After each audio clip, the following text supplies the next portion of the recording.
afternoon, I'm Monica Schumann. And I'm John Clark. Next on News Channel 11 at noon, a DMV officer loses his life in a high-speed chase that also killed a driver. We'll have a live report. I-95 way station in Lumberton, but was in... A shocking arrest in Harnett County where officials say a man was sexually exploiting minors in his home. Plus, Fort Bragg troops honor a fellow paratrooper who lost her life on duty. While other troops return home from duty in Panama just in time for the sweetest of holidays. And Academy Award nominations are out. We'll tell you who's in the running. You're going to want to miss it. The news is coming up next at noon. You're watching the News Channel, WTVD, News Channel 11. Now, the news continues with Monica Schumann, John Clark, meteorologist Chris Homan with the AccuWeather forecast, and Jennifer Silverman's HealthCast 11. This is News Channel 11 at noon. Good afternoon, everyone. A Division of Motor Vehicles officer and another person are dead after a high-speed chase in Cumberland County. And there were a lot of questions regarding why that officer was involved and just how this whole thing happened.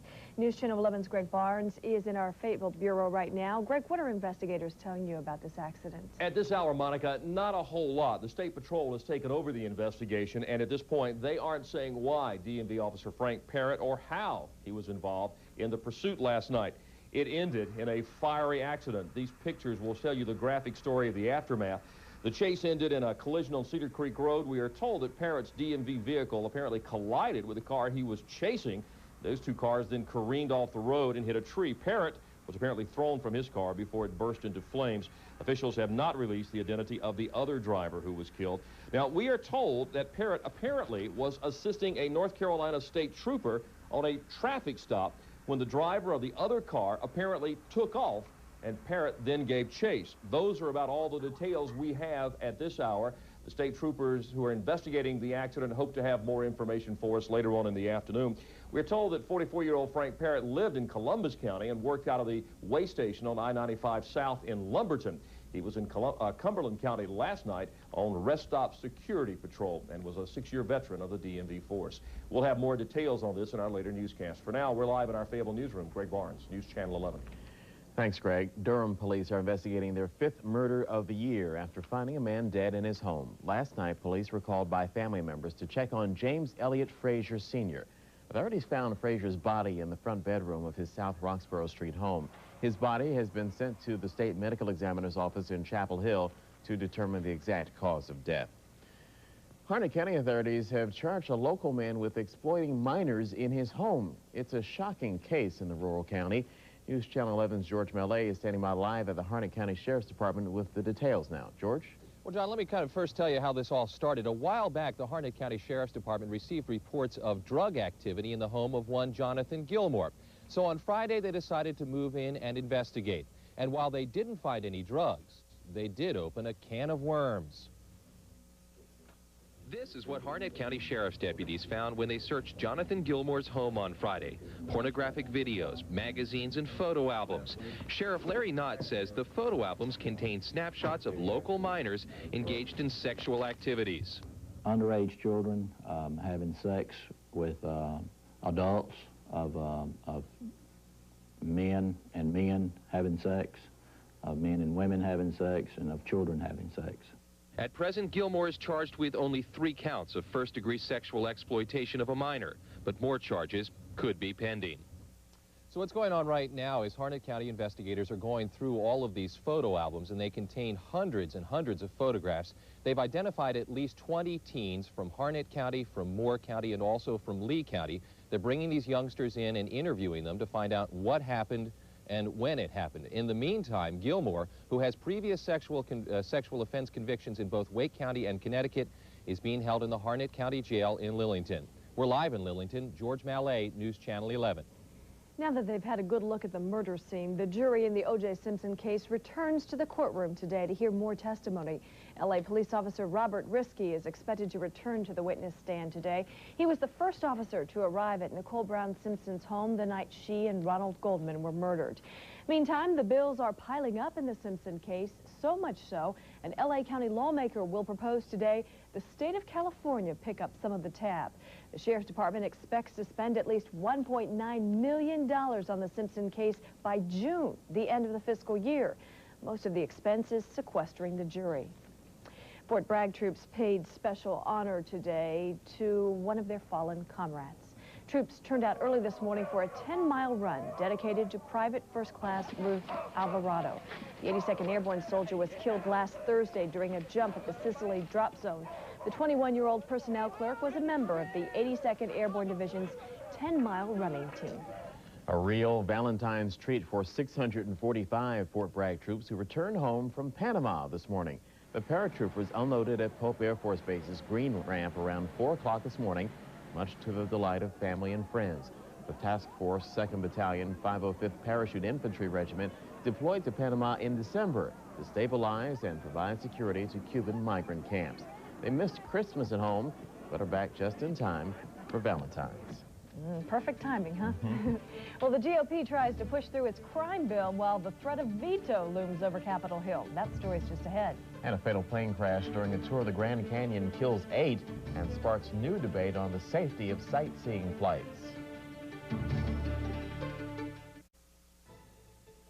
On Wall Street this noon, stocks are up nearly 3 points. The Dow Jones Industrial Average stands at 3956.90. Happy Valentine's Day, everybody. Hope you're having a good one. Thank you. Same to you, Monica. Thank you. Did you have a good Valentine so far? Do you have a special Valentine? Got a special Valentine in the delivered today. Oh, you did? Yeah, nice little plant. Anyway, the weather is so-so. It hasn't rained. There are a few flurries around this morning, actually. You're embarrassed, aren't you? Not at all. We're here to talk about the weather. Anyway, there were a few flurries around this morning, and they have moved on out. There was a little light rain, too, in some areas, and that has moved out as well, but it's still pretty chilly. Temperature over at RDU now is 42 degrees, with humidity still low, down to 22%, so the air is pretty dry. Winds southeast at 5 and pressure 3040 and falling.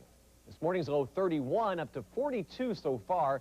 Temperatures today will be warmer than yesterday. They already are, but still not near the normals, which are 31. That is normal, but the normal high is 52. We'll be a little below that today, but get there tomorrow. Record low was 14 in 1986, and just 3 years later, we soared all the way up to 78 in 1989 for a record high. Temperatures are fairly uniform across the region now. 40 at Oxford, Roanoke Rapids, and then 43 in Raleigh. That's the warmest. 42 Rayford, Fayetteville. A lot of clouds around, but not much precipitation anymore. There was a little band of light rain, sleet, and snow that moved across the area this morning, but the air was so dry, much of it never even got to the ground. Just a few flakes and some ice pellets and a little bit of rain. That's it. And you can see the clouds, though, moving in, and bad frame there, but the clouds actually extend all the way back to the west coast. So even though it may not rain all the time for the next 4 or 5 days, we're not going to see a whole lot in the way of sunshine probably until Saturday, maybe Sunday. Hometown AccuWeather in the Sandhills, Sanford, Rayford, mostly cloudy skies. A little bit of sunshine, though, from time to time, and temperatures ought to make it up to about 49 degrees. Now, in this satellite view, you'll be able to see the big stream of moisture coming in from the western states, the Pacific Ocean, all the way across into the southeast. And these clouds not producing much. These are, and that's what will change our weather and give us an increasing chance of rain, especially by Thursday. All is quiet now in South Florida, but yesterday they had severe weather, and at Miami International Airport, 63-mile-per-hour winds damaged 3 planes, including this one, as the gusty winds caused quite a bit of damage there and caused some air delays as well as severe thunderstorms rolled through South Florida. Fortunately, no injuries, but again, 3 planes damaged at Miami International Airport. This system, though, out to the west is going to be a big mess for the U.S. Later today, it's going to spread snow and sleet as far east as Chicago and maybe Indianapolis and back out into Colorado. High pressure for us moves off the east coast, and we get a return flow, a lot of clouds in here, and gradually warmer temperatures. The main system's going to stay away from us at least until probably Thursday, but even tonight, but especially tomorrow afternoon into tomorrow night, a little bit of moisture could trigger some scattered light rains. Looks like the best chance for rain, though, will come on Thursday as this cold front, which tomorrow will be over eastern Tennessee and eastern Kentucky, moves our way with a better chance of showers and storms. That'll be Thursday, but until then, a couple of scattered showers could pop up just about any time, even tonight. Highs tomorrow, though, warming up into the 50s and the 60s to the south of us tomorrow. Will be here for one day anyway on Thursday, so some mild weather coming up. Forecast for this afternoon, mostly cloudy skies, maybe a sprinkle, but all in all, it'll be dry, but just rather overcast. Little sun, though, may peek through the clouds occasionally, but not very often. High 47. Then tonight, Mostly cloudy, maybe some patchy rain around, low of 35. There is a winter storm watch in effect for the mountains of Virginia if you're heading there for some freezing rain and sleet. That's in Virginia. Cloudy, scattered rain around tomorrow and warmer with a high tomorrow up to 53 degrees. Then during the day, Thursday, breezy and mild, scattered showers, maybe even a thunderstorm. 62 degrees. Friday, still overcast, still a chance of rain. Looks like the system will slow down, 54. And now we'll have to change the 5-day and put more clouds, less sun, still a chance for a little rain on Saturday, and 50 degrees. Wake up time tomorrow, 39, cloudy skies, probably not too much in the way of rainfall. It's going to be dreary, though, the next several days, but it won't be raining the whole time. It looks like the best chance will come tomorrow night into Thursday, and then may linger into part of Friday and even the weekend. Sorry. There's a lot of clouds on that 5-day. Yeah, you know, you saw the satellite picture from North Carolina all the way out to California. It's overcast, so it's going to take a while to get out of this. Okay. All right. All right, thanks. We're depending on you, though. Okay. Thank you. In Congress, the GOP will try to pass one hurdle, then go on to face a tougher one. The House is expected to vote on the Republican crime bill today, and President Clinton is expected to veto it. Mr. Clinton opposes the legislation because it kills a program to put 100,000 new police officers on the streets. Instead, it allows states to decide how to spend the money. The bill is the last and most controversial of 6 GOP proposals that would revamp last year's crime package. The White House is battling back against critics of Surgeon General nominee Dr. Henry Foster. Vice President Al Gore appeared with Foster yesterday in the obstetrician's hometown of Nashville and vowed, quote, not to let the extremists win. Foster has come under fire for misrepresenting the number of abortions he's performed, and opponents say he'll face a tough confirmation hearing. The White House says Foster has dedicated his life to reducing teen pregnancy. 2 survivors of an air tour that crashed into the Grand Canyon yesterday are still listed in critical condition. 8 of the 10 people on board were killed, including the pilot. The small plane apparently lost an engine and crashed while trying to return to the airport. This accident was the 11th deadly sightseeing crash since 1980 in or near the Grand Canyon. Federal safety officials have been pushing for tighter regulations for air tours, citing poor safety records. Well, Valentine's Day is a good time to think about your heart and its health. HealthWise reporter Jennifer Silverman has a dose of information that's sure to help coming right up. And it sounds too simple to be true, but some doctors say the key for couples who have trouble getting pregnant is just good old relaxation. Heart of Carolina television station seeks men and women 18 to 64 who are interested in romance. Tonight at 5:30 on News Channel 11, how do you find love in the no-nonsense 90s? You advertise. In search of a single white female, 20 to 32. Admit it, you're curious about all those personal ads. Who places them? These people are very busy people. Do they work?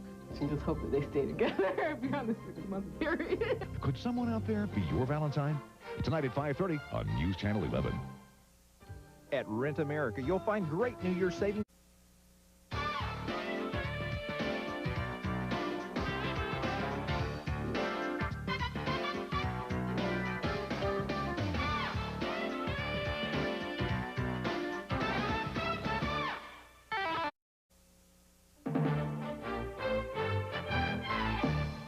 Jennifer's here now with some news for couples who are fighting with infertility. Right, and doctors say 1 in 5 couples may have that problem, so it's a lot of people.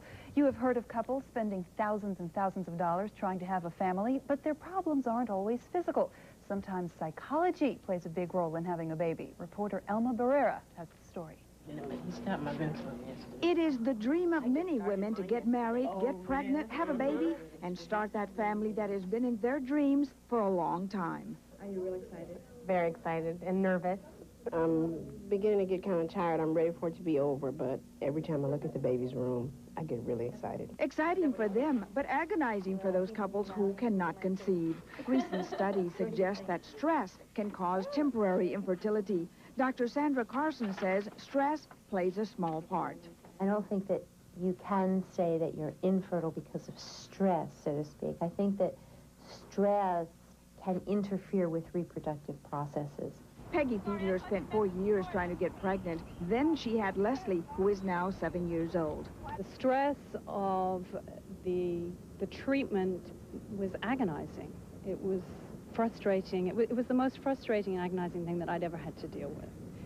And really what I found through time was that I became very isolated. Physicians say it is difficult to prove stress causes infertility. Usually, assisted reproductive clinics help with the stress. Infertility needs to be treated as infertility and not as stress. Mrs. Fiedler says if you have a problem, seek medical help and then support. When you get help through support and groups, and you join peer support groups or therapeutic groups, you're going to discover that your stress level drops and you're more able to solve it. And that was reporter Elma Barrera from Houston. Here at home, doctors are hoping folks will take this Valentine's Day to pay attention to their heart health. The American Heart Association, along with the UNC Division of Cardiology, is sponsoring free heart screenings today. You can get the free screenings until 3 this afternoon at the UNC Ambulatory Care Center. On Lifeline today, the Red Cross is asking for your help. Blood centers are in need of O positive, O negative, A positive, A negative, B positive, B negative, and AB negative. Call the American Red Cross for information on when and where you can donate. This is a good day to do it. Sure is. It is. Okay, well, we'll see you then at 5 with more health news. Right. Thanks.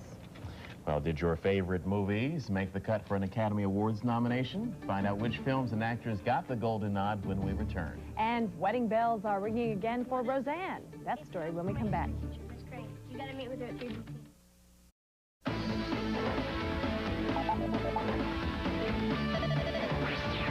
Tonight at 7. Jeopardy! Coming up later today here on the News Channel for Valentine's Day, we continue our close-up look at the personals, including some advice on some of the words that may serve as warnings. And troubleshooter Jennifer Julian gets the call from an inventor who hoped to make a lot of cash with his creation, but wound up losing money instead. Those stories and much more beginning this afternoon at 5. John? It may be Valentine's Day, but there's still no love lost between former Olympic competitors Nancy Kerrigan and Tanya Harding. Kerrigan says she turned down a multi-million-dollar deal to take the ice against Harding, who you'll recall pled guilty to complicity in an attack on Kerrigan. Kerrigan told a Boston TV station she'd been offered $5 million for the skate-off. But the ice between the two won't be thawing anytime soon. Kerrigan turned a cold shoulder on the deal. The silver medalist declined to say just who offered that money. Sitcom queen Roseanne Barr is making the most of Valentine's Day by marching down the wedding aisle. Roseanne and her bodyguard beau, Ben Thomas, are tying the love knot on this most romantic of days. Although she's been bedridden with pregnancy complications the last few weeks, she is expected to walk down the aisle today. Roseanne and Thomas were engaged last year after she and Tom Arnold split. The couple is expecting a baby this summer. Valentine's Day means pretty colors like reds and pinks. So if you're whipping up a special meal for this romantic day, Mr. Food says think red and think pink.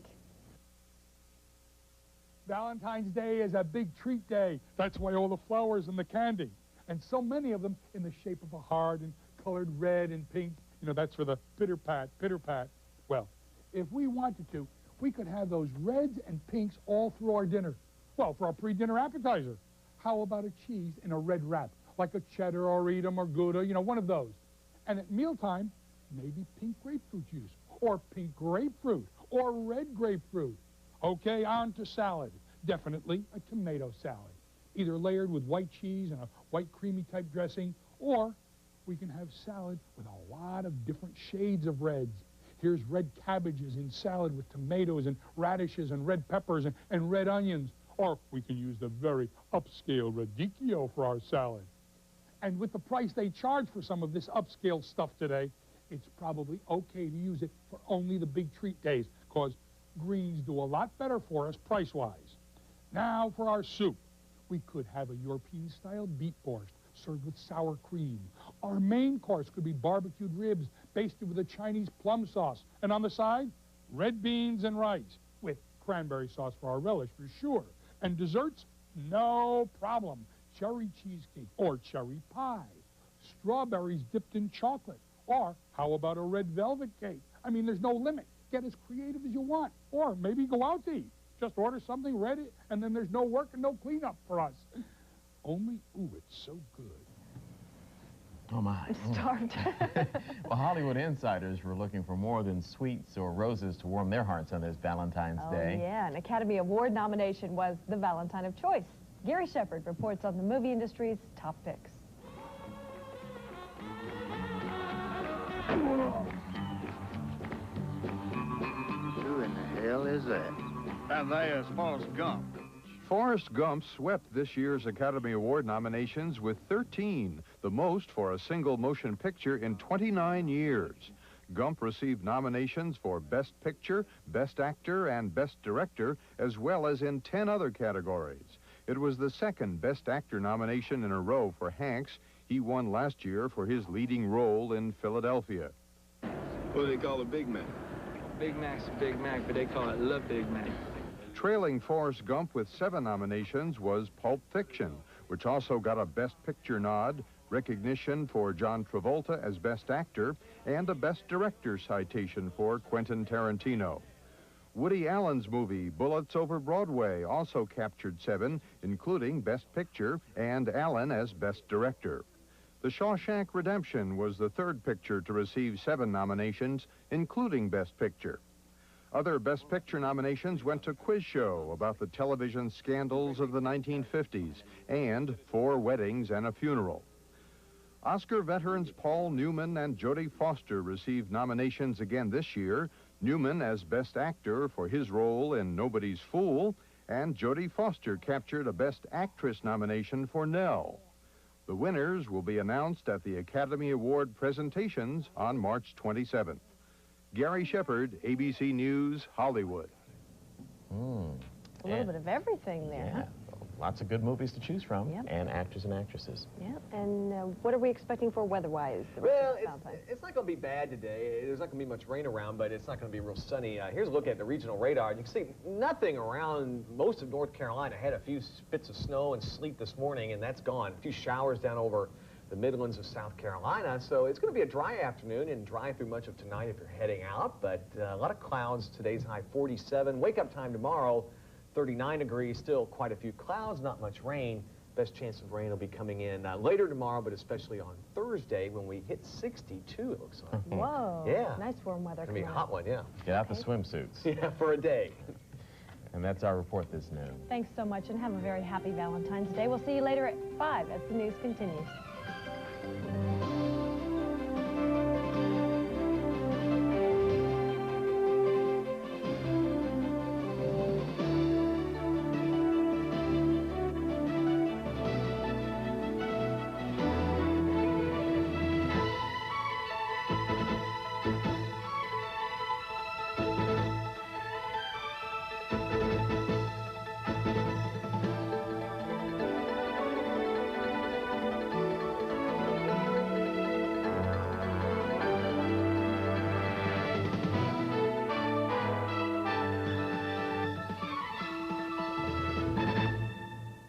Get ready for this. Tonight.